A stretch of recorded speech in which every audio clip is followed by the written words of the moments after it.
served as Cavaliers general manager for more than 3 seasons. How many years total in the NBA? 24. 24. Championship in Cleveland thrown in as well. And with Griff here, we thought it would be a good time to examine just what goes into the decision to make a big in-season move, because it's the sort of thing you guys deal with every single year, where your team stands, where you'd like your team to get to, and when it makes sense to finally pull that trigger. Let's start with the Bucks. They already made a big move, picking up Eric Bledsoe 10 games into their season. Kind of put yourself in their position and talk me through the internal conversation that you would have had once it became known that he was available. So I think in their case, they were a team that obviously needed another playmaking creator, somebody who could break down a defense and create shots. I think they were really dependent initially on Giannis to maybe have to do too much and carry too much of a load. So I'm sure they were looking for a guard that had a high usage rate, that could also defend at the level they're used to. They did a great job over the previous 3 or 4 years of drafting length and athleticism, of investing in length and athleticism. And what they really needed to do this year was sprinkle in some skill set, maybe sprinkle in a point guard who could do the things Bled could do. I think you may see them continue to try to find some shooting to play alongside of the play creation that they now have in Bled and Giannis. That does seem like a need for certain moving forward, but you see, at least statistically, it's paid off. 10-4 heading into the game Saturday night. Yeah, for sure. And I think, eyes, ears, and numbers, I think, are what we really concern ourselves with. And in the Bledsoe situation, obviously, the eyes tell you that he's a really good fit. The numbers are telling you the same thing. I think what they invested a lot of time in as well, I'm sure, was doing the background research on his knees, getting a feel for where he was physically.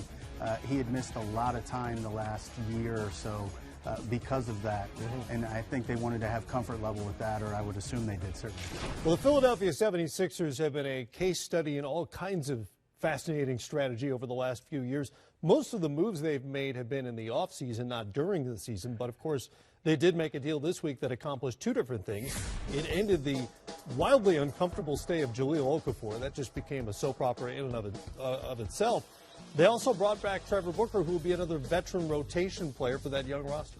Yeah, so I think this is one of the rare trades in the league where I would say unequivocally this helps both teams.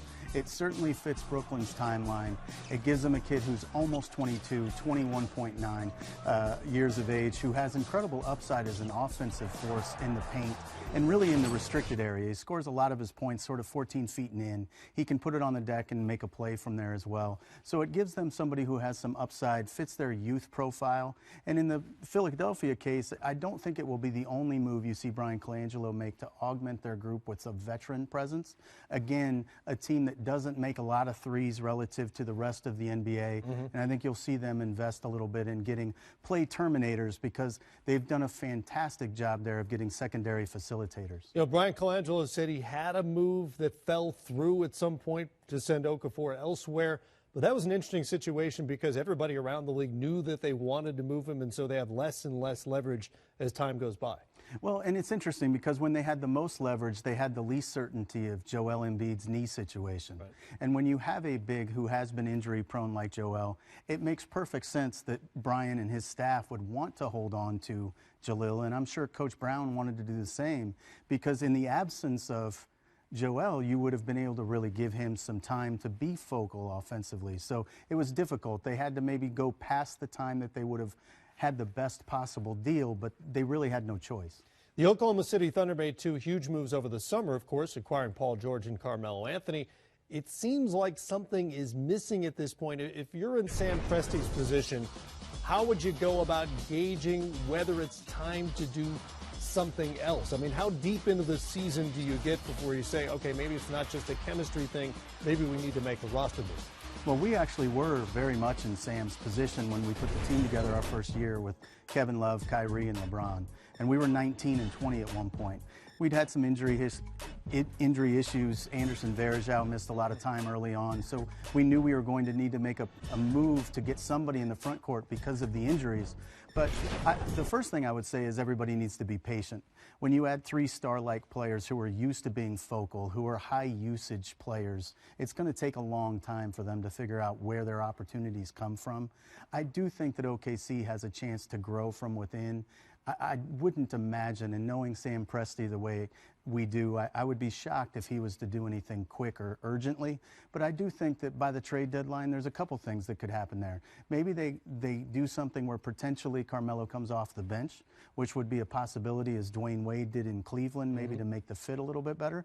But I also he says no, by the way. Well, and I appreciate that, and I think Dwayne would have said that going in too. But over time, when it starts to bear down on you that maybe the best opportunity to win is that, Carmelo wants to win above all things, and I think his time with Team USA shows that. So you may see that evolve. I think you'll see them again try to address the fact that they've got a little bit of an overload on defensive pieces, which is very rare. But they can be stifling on that end of the ball and still not score at the moment. So they're going to try to open their floor up a little bit. Again, look for a wing who can create something for them from a shooting perspective that also gives them a defensive side. Right now you see Roberson is almost all defense, and Abrinas has been very largely offense. Right. And I think they need to find that middle ground to some degree, and they may look to pursue that by the trade deadline. And also, if Paul George doesn't commit to Oklahoma City, one of the truly interesting things would be, does Sam actually move Paul to recoup some assets because he doesn't commit to them? It's not working in February, and they don't think he's sticking around. You never know. And Sam is pragmatic enough to do that. Great insight. Appreciate it. You know you can't trade me, right? I know you're here, but you... I'm going to trade whoever got these chairs. Can I do that? Sure. We'll work on that.